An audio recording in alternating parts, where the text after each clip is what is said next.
I wanna be a producer with a hit show on Broadway. I wanna be a producer.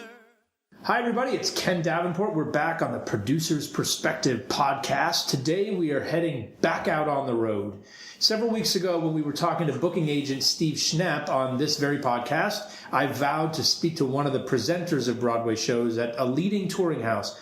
Well, today I am thrilled to have one of the leading presenters of touring Broadway in the country with us.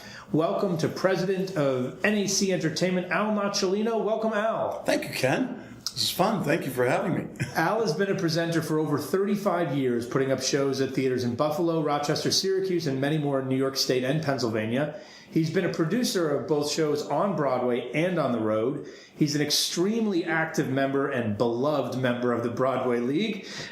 He's the vice chair of the road committee at the League. He's a founding member and chairman of the National Touring Council and is also a past president of the Independent Presenters Network, which he'll tell you all about in a little bit. But as you can tell from those credits, Al is a guy who eats, breathes, and sleeps the road. And every time I hear him speak about it at a conference, you can tell how much he loves it, which is why I'm so thrilled he's here today. So, Al, tell me how you got started in the world of presenting Broadway shows. Oh, completely by accident. You know, I first of all, I've always had let me use the word passion, which I'll use several times, I think, but I've always had a passion for entertainment and music. And acting. As a young person, I thought I could do all of that and found out very soon that I couldn't do very much of it very well. But I did find my way, again at a young age, at managing a band and putting on the dances at the high school and then on to college, running a ticket agency and promoting the concerts with the local concert promoter, but didn't think I would be pursuing a career and ended up with a major in finance and pursuing that initially. But that changed in a short time and found my way to the venue business as an assistant manager of a brand new arena and theater. And a couple of years later, at the young age of 24, I realized there wasn't any touring Broadway in the theater, and I remember ushering in my hometown at the local theater when touring Broadway would come, and I thought, well, maybe I can figure this out and do it while I'm still getting paid for my job, and kind of all started that way and went on to develop into promoting concerts and a marketing agency where we specialize in handling some of the large family shows all over New York State and Pennsylvania, Ice Capades and Globetrotters and Sesame Street and all those things. You know, a way to find a fee, some business that was bringing in fees while we were learning to take risks. And then it eventually evolved into more markets and then producing and investing and raising money. And I just covered 35 years in 35 seconds. That's it. That's the end of the podcast. Thanks, everybody. We'll see you next time.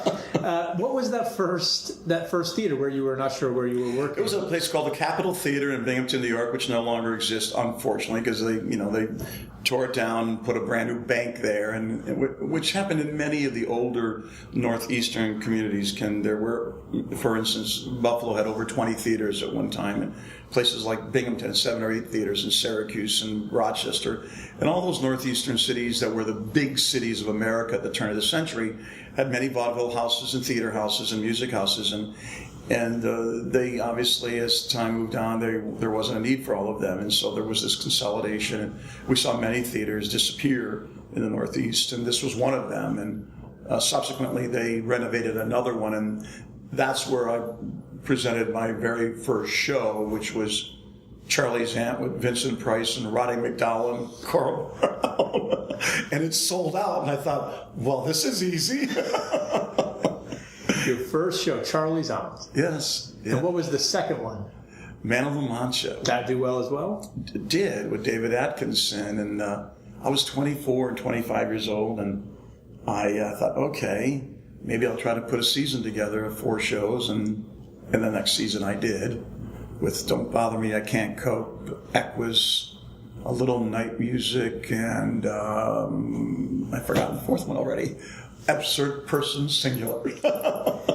So that was the first season, and then the reality hit home. Started trying to sell season tickets, and not all those shows sold, and learned very quickly that there's substantial risk in our business. So some of my readers or listeners may not even know what a presenter actually does. We throw the word producer, of course, around a lot, but can you just explain what that means to be a presenter, what that meant for you then and now? Yeah, I mean, I just used the word risk a couple times. We tend in the theater business to find nicer words to represent what we do. You know, in Europe they call us impresarios. Here we say presenters. In the music business, it's a promoter, and I think that hard word better describes what it is we do. It's the same thing. We're the ones who decide to present, produce, promote a show, and we pay for it. We buy it from an agent who's representing a producer, and we bring it to our community. And then we do everything that's necessary to put that show on. Let's set aside a subscription for the moment, but the individual show, from renting the theater to staffing the theater to marketing it and getting all the rider requirements and hopefully get enough bodies in those seats when the lights go out or the curtain goes up to cover those expenses or maybe make a profit. Because the next day, those of us that do what we do, our asset has no value tomorrow. We live in a business that's no different than selling TV commercials or radio commercials or airline seats or hotel rooms. We can't add another 1,000 seats to the theater to make up for yesterday. So we're the ones taking on all of that local risk and hoping that we can generate enough excitement and demand to sell tickets.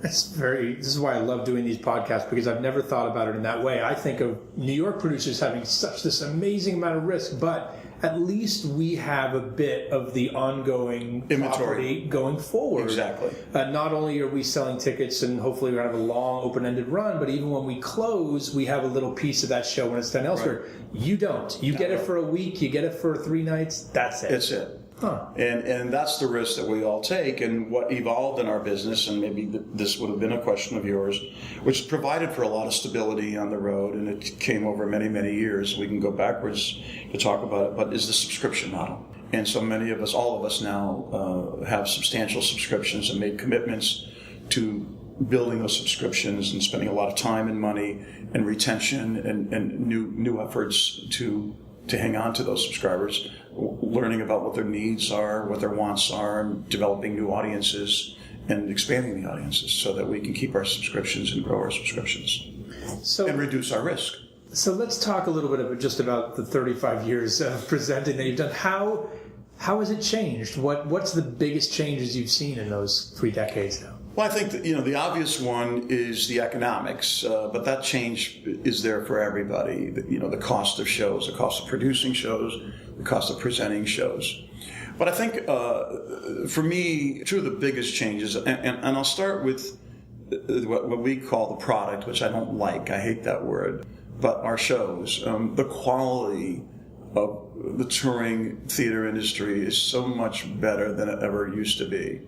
And it started about 15, 20 years ago when the big blockbusters started to hit the road. And there was this commitment to deliver the shows as much as possible to mirror those shows that are here on Broadway.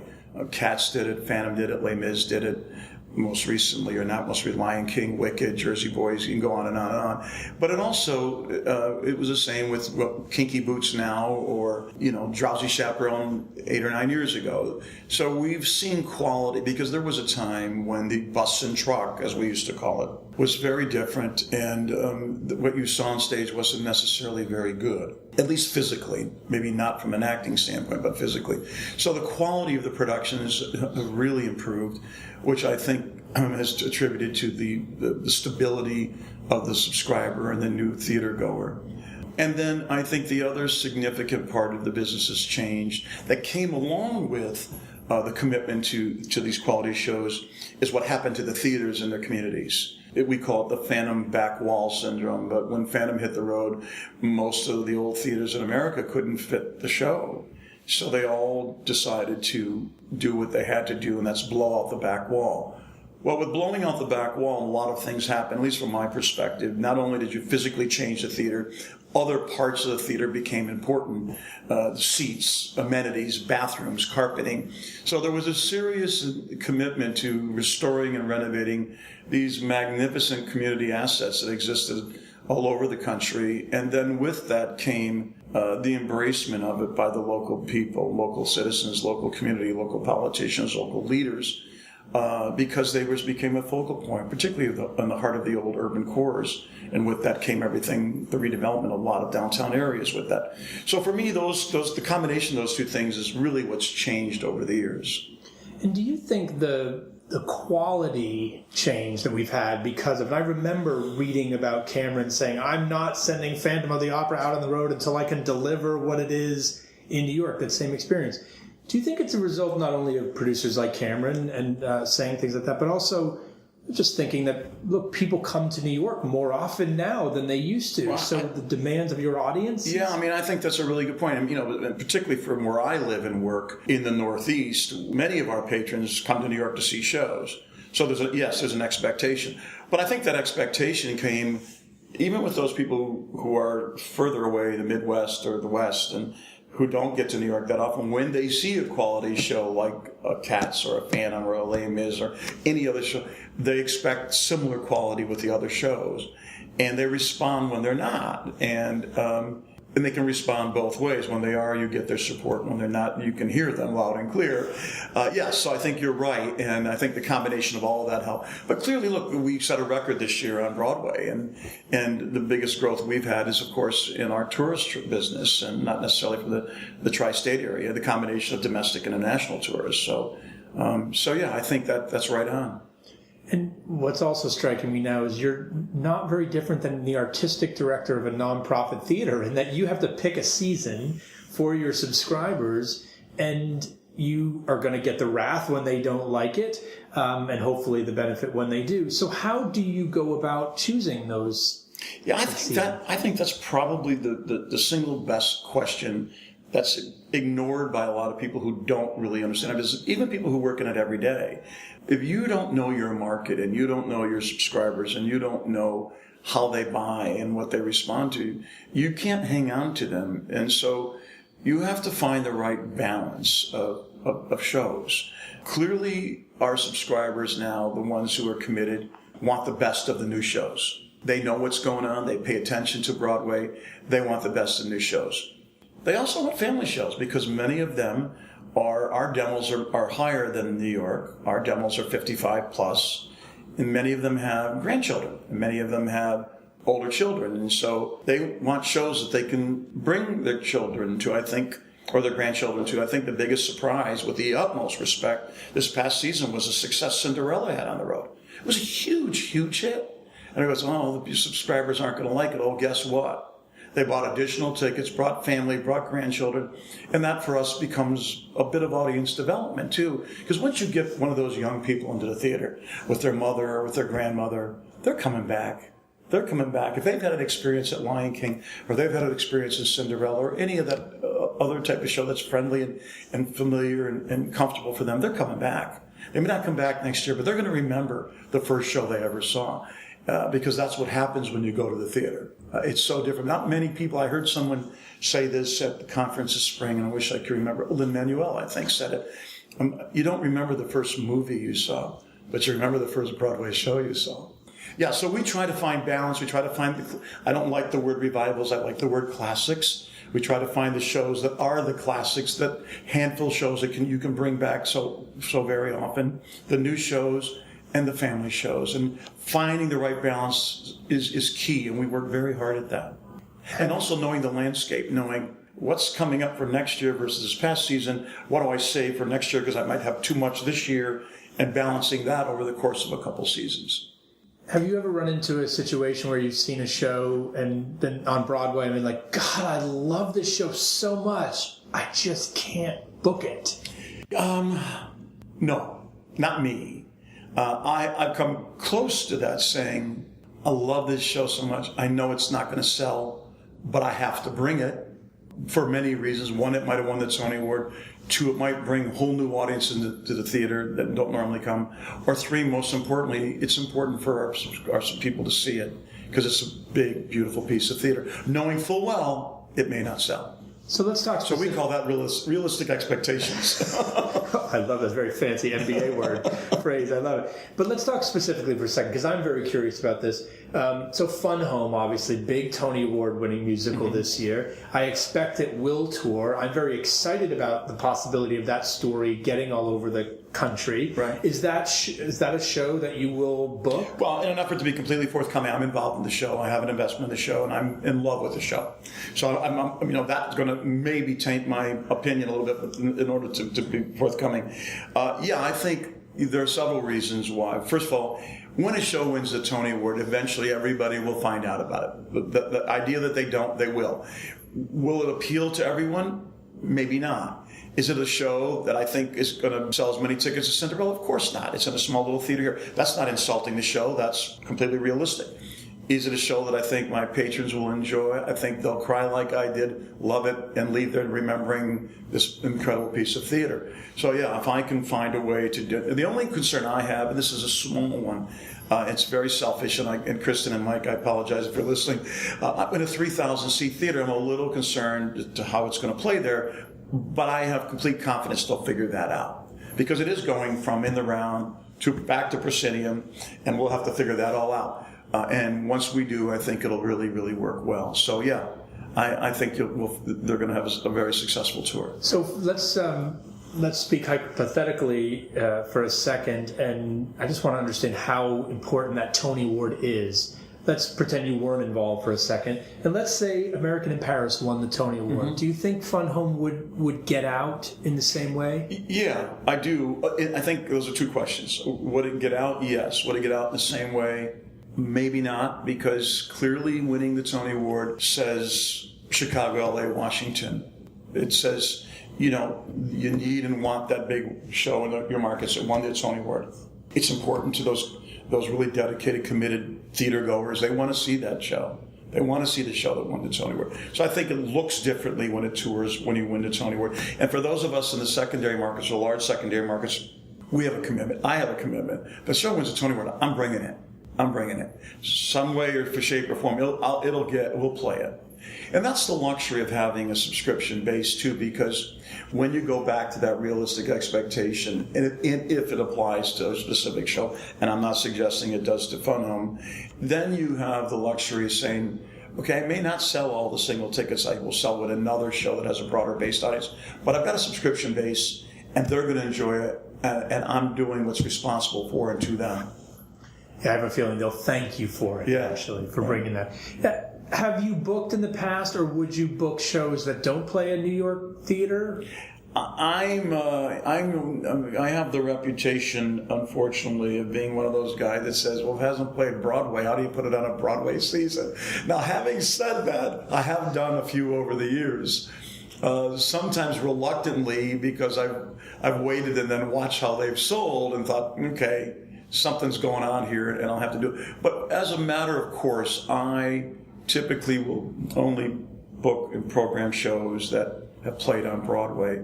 Particularly, I think, because of where I'm working, the part of the country I'm working, and their familiarity with what's going on Broadway. What do you think about the whole non-union tour controversy in that regard?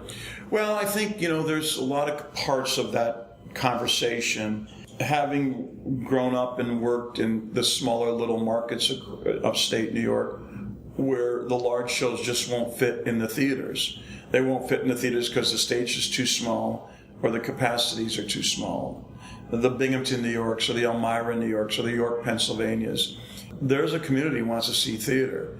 The only way they've been able to see theater, right or wrong, is when the show gets scaled down and goes to a non-equity or non-union production, because the economics come down and shrink with it, and it becomes fiscally possible. It's impossible to do a full production show in those markets for several reasons. Again, because of the fiscal limitations, the size of the venue, but more importantly, the size of the markets. So you can't go in there for a full week.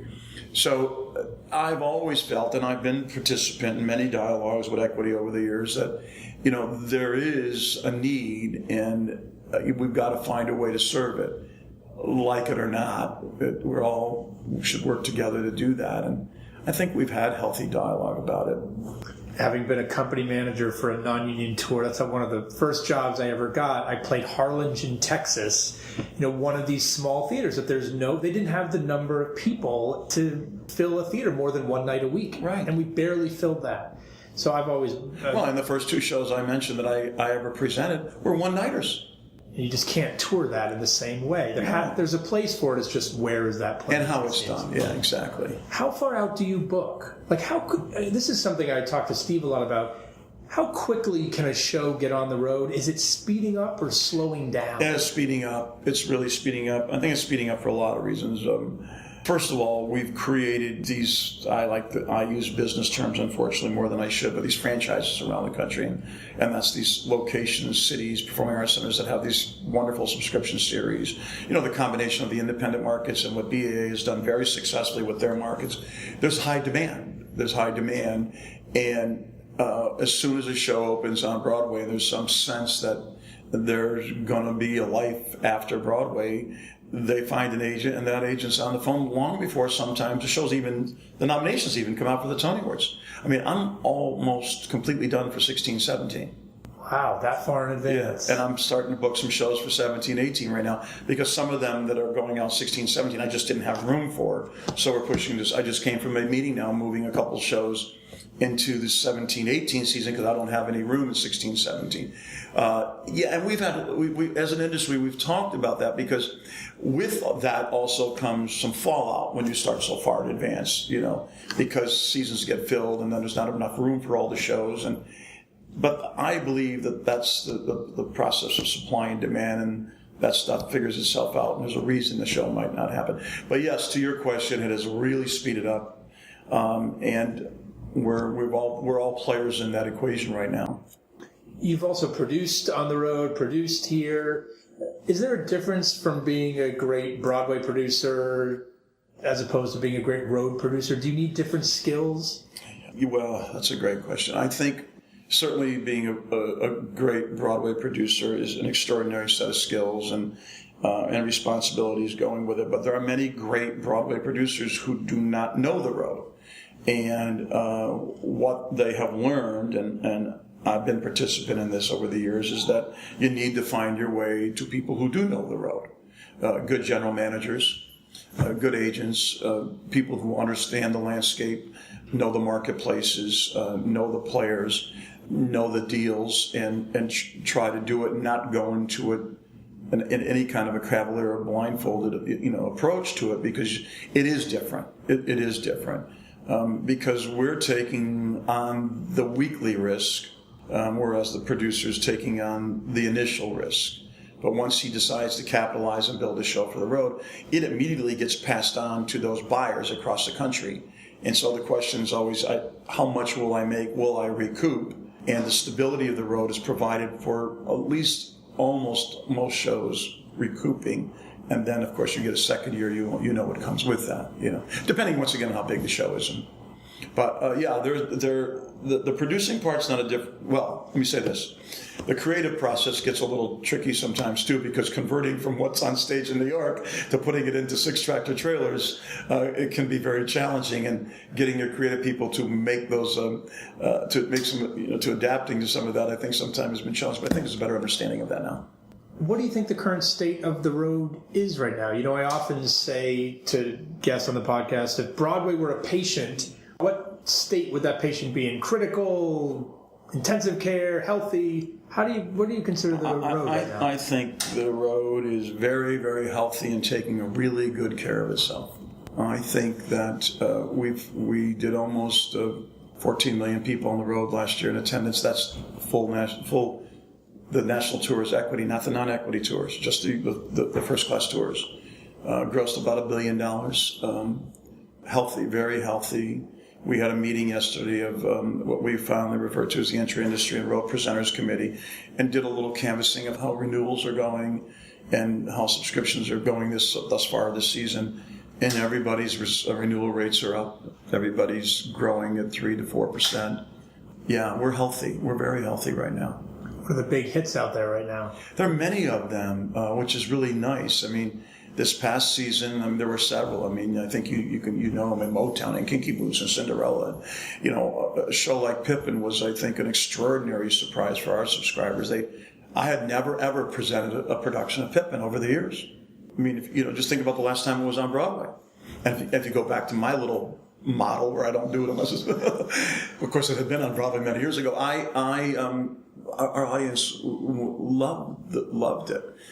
So there are a lot of big hits. Phantom, of course, is just killing them again. Booked very smartly, smaller runs than the last time, of course, it was touring. Big business. The big blockbusters continue to sell well. Wicked and Lion King it's just been beautiful hits, and of course the Book of Mormon. I mean, I got to be careful when you start naming titles because then you forget somebody. You know? But no, it's we have been able, I think, to measure very smartly the potential success and sales of our respective shows. They're not all going to sell out, but they pretty much are doing what we expect them to do, and the quality again is great. So. A lot of nice surprises this year. Tell me a little bit about the Independent Presenters Network, which, I was the company manager on Thoroughly Modern Millie, which is when I first came across that phrase and that organization. Tell me a little bit about that.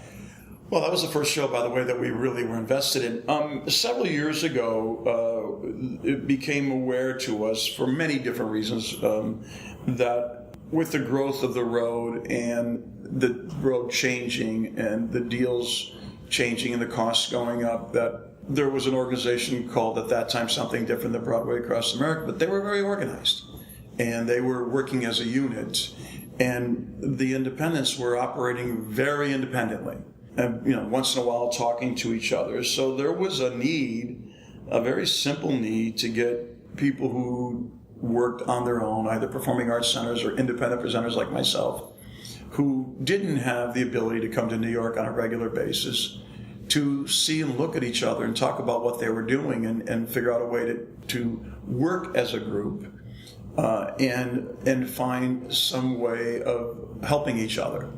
What became immediately clear was one of the things that we had to do, which Broadway Across America was already doing, and which some of us were doing individually, was to commit to helping develop new shows and being part of that process and investing in shows and just being part of delivering new shows to the road, as well as sharing ideas and the classic networking and all that other stuff that goes along when you learn from other people, which everybody admittedly did.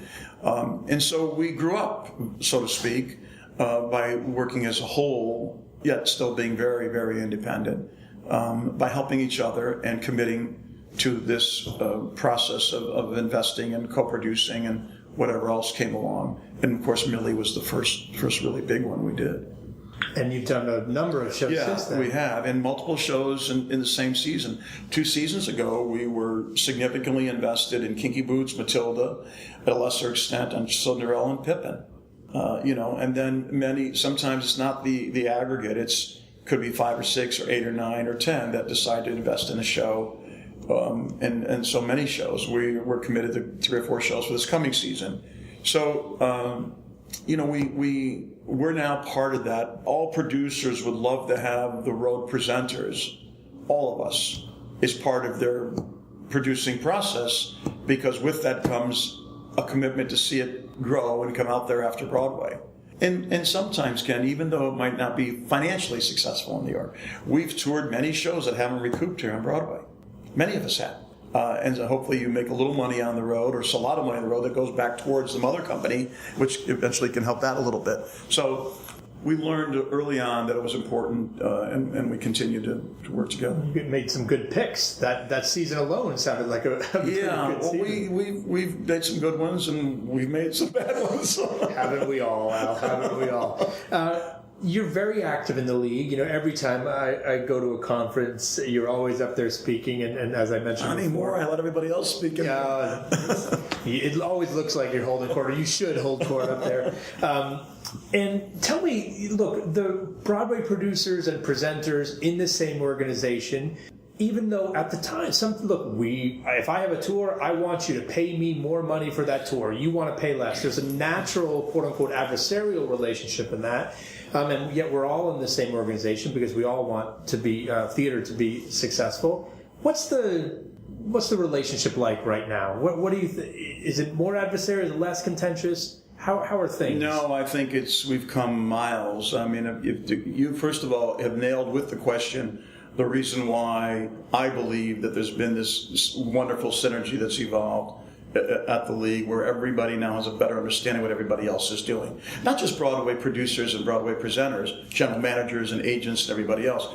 Our goal 20 years ago, I remember when we started something called the National Touring Theater Council, we were members of the League of American Theaters and Producers, but nobody really knew or cared about presenters. They were the guys that were going to give us money when we went on the road. They didn't care what we did. And by the way, the deals were different then. They weren't participation deals. They were just looking to get guarantees and some other money. So they didn't care. So as the business changed, there was a need for everybody to say, hey, these are my expenses and these are mine. You don't think you can come to my town and it doesn't cost me anything to put on a show. Because there's a building with 3,000 seats and we have to pay the electricity and the air conditioning and the 35 ushers. And so in a very simple way, our goal was to make everybody better educated about what each other is doing.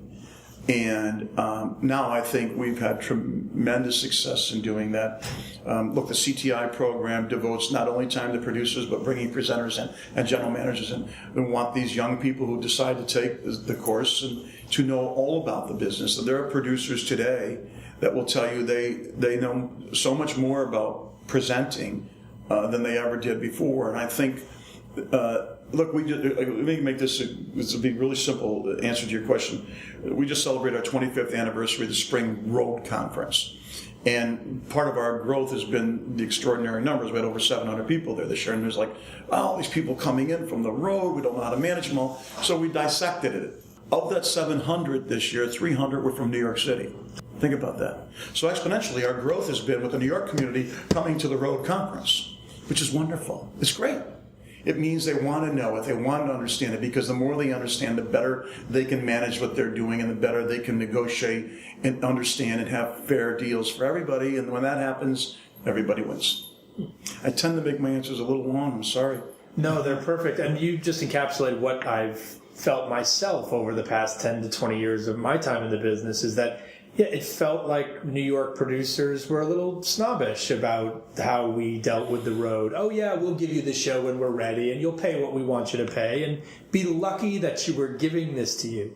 And now it does feel like we're so much a part of the same team, and then Broadway is not just right here in New York City. Broadway stretches across the country. Yeah, I give Paul Libin complete credit for this. Paul, who works for Drew Jamson and been a stalwart in the business for many, many years, he says that Broadway is the longest street in America.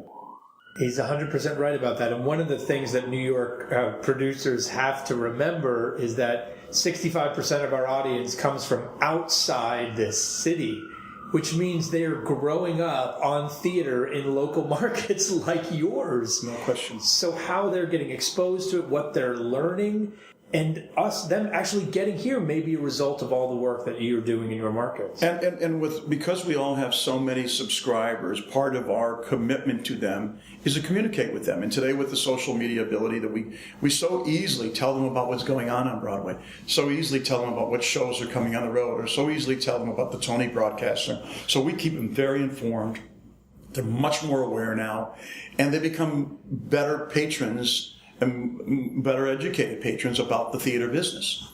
Are deals changing at all? One of the arguments I hear constantly is like, oh, we're charging the same guarantees now that we charged 20 years ago. The guarantees haven't gone up as our expenses have changed. I stand up and get into many arguments with some of our producing friends about that. And for your listeners who might not understand this, I respond very quickly. Yeah, it might not be the guarantees have gone up significantly, but now we have something called a variable guarantee that used to try to hide under something called royalty, and now you get 70 instead of 60%. So tell me what the company share looks like versus the old company share.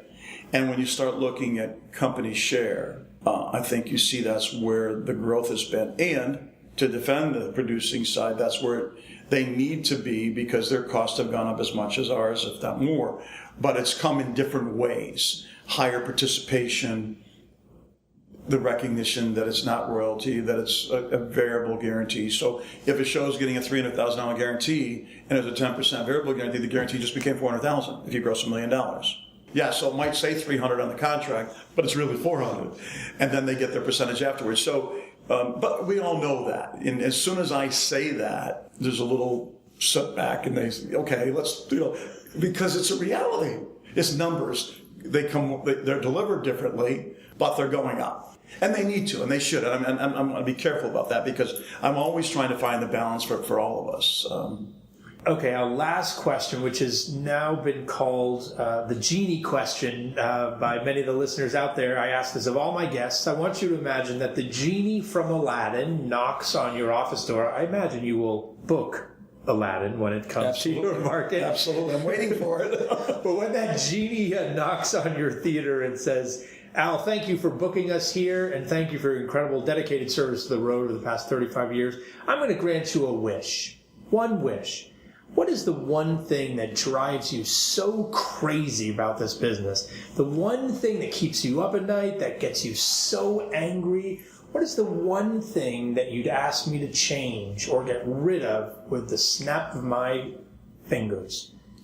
Oh, that's a great question. I guess I wished that the other half of our business, the creative side, would learn to let themselves learn as much about the business as the business side did. As the producers and presenters allowed each other to help each other learn. I wish we could get the creative side. I mean, to a certain extent, Equity, to their credit, really has tried to do that. I wish we could get the creative side to understand some part of that as well. The risks that producers take, the costs that presenters take on. I mean, I probably could come up with a better answer than that, but that's one that's, I think, completely frustrating for many of us. That drives me crazy because it's passed on to all of us when it can't be fixed or done better or correctly. But other than that, I'm particularly pleased after all these years, Ken, to see how healthy the industry is at every level with the commitment to learning and understanding what we all do. I mean, our presenters know more about producing now because they've invested. Because they become part of the process. And producers are better producers for the road because they've allowed themselves to learn about our economics. And so that's all worked better for everybody. Well, one of the reasons that the road is in the current state that it is, which is healthy, is because of people like you. That's good. Ever since I attended my first conference and listened to you talk about the road and watched you talk to other people about it and get people inspired about it to learn more about it, you're just one of the incredible leaders this industry has. That's very kind. For the road, and thank you for it, because the road, as Paul Libin said, Broadway is the longest street in America. New York producers need it. Our audiences need it. The theater needs it. So thank you so much for that. Thank you for being here. All of you, tune in next time. Got some great guests coming up. Don't forget to subscribe.